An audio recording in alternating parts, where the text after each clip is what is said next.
All right, this is chapter 1, the basics of the basics, part 6, the knight.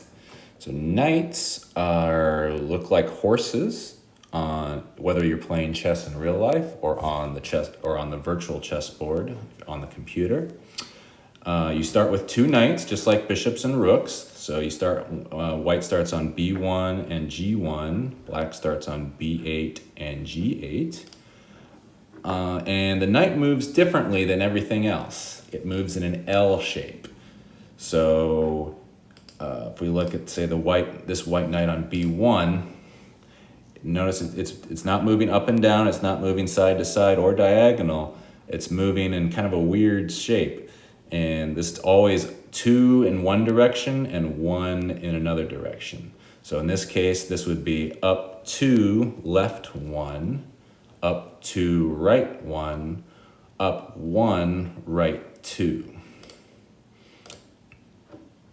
So here you could have back 2, left 1, back 2, right 1, back 1, right 2, up 1, right 2, up 2, left 1, up 2, right 1, up 1, left 2. So you can kind of create like a little L for yourself, if that helps. Or a backwards L, or an upside down L. A lot of people say knights move in an L. Now another cool thing that knights can do, unlike other pieces, is they can jump over other pieces. So this rook and bishop here, they're not blocking the knight. The knight can just jump right over them. Now the knight doesn't take them just because he jumps over it. You only take where you land, but you can jump over other pieces. Down 2, left 1, right 2, down 1. And notice every time the knight moves, it's changing colors of the square that it's on. If it's on a dark square, it moves to a light square. If it's on a light square, all the squares it can go to are dark squares. If it's on a dark square, all the squares it can go to are light squares. So knights, they can't go as far in one move. Remember, the rook can move up and down, side to side, as long as it doesn't run into anything, all the way across the board. Bishops could move diagonal all the way across the board. But knights, they're limited. They can only go a short distance in one move.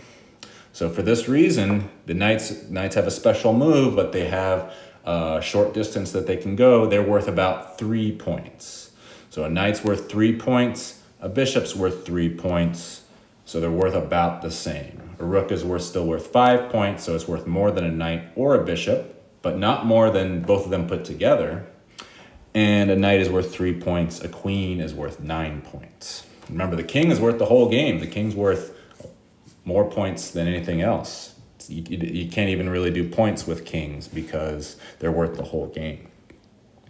Okay, so that's the end of the video. Please click the top right to move on to the last piece that we're going to talk about, which is the pawn.